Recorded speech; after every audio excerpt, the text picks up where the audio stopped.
As a leader, we want to become a better leader. This episode covers some tips that you can use to help you become a better leader, and it's coming up right now.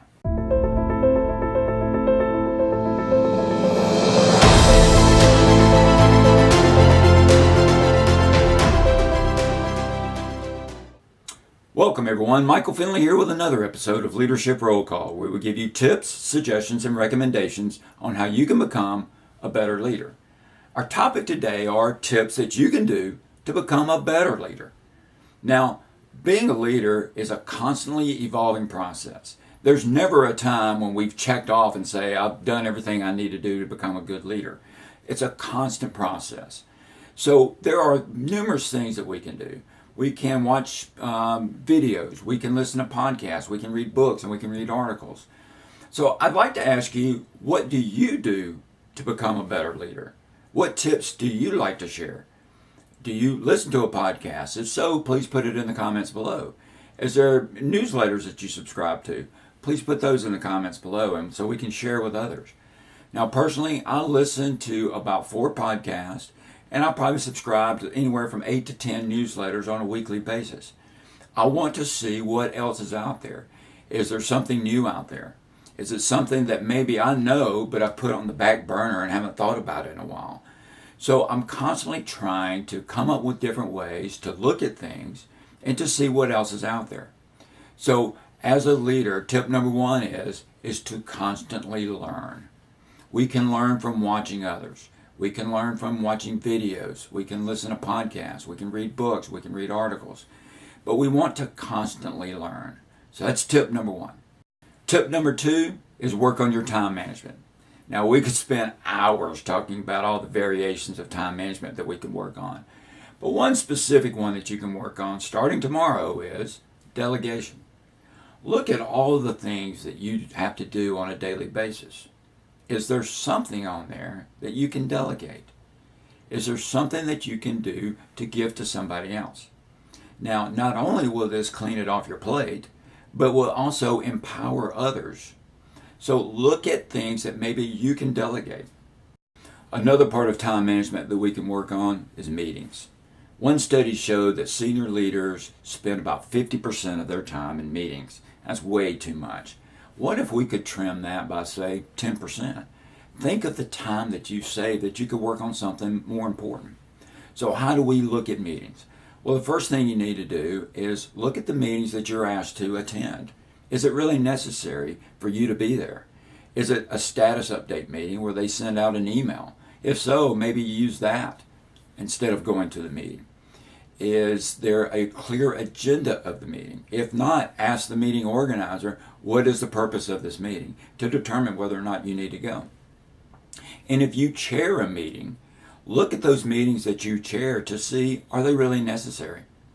So look at meetings as a whole to determine if you really need to be there. Now, we're never going to get rid of the meetings that we have to attend, but if we can trim 1, 2, or 3 out of our schedule for a week, then that helps us tremendously and do something more important. The next tip to become a better leader is to create a culture of innovation. Now, we've talked about this before, but we want to have the people on our team constantly look at processes or ways we do things to see if there's a better way to do something. Now, one way to ask is you ask yourself, does my team bring me new ideas?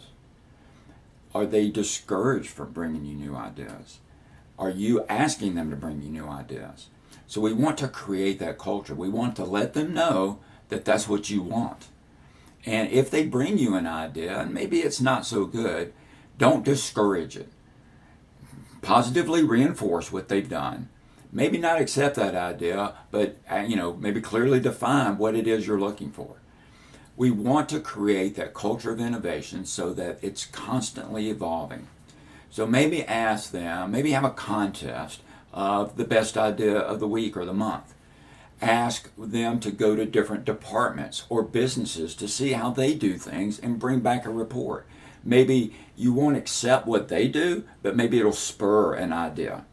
So you want to create some fun within your team by creating this culture of innovation that lets them know that's what you want. Now, there's a lot of ideas that we can talk about, but we're going to limit to the ones because of the time. So the last one we're going to talk about is to work on areas that maybe aren't your strengths. So list all the things that you do and list those areas that maybe you're not comfortable with. Maybe you're not a great public speaker.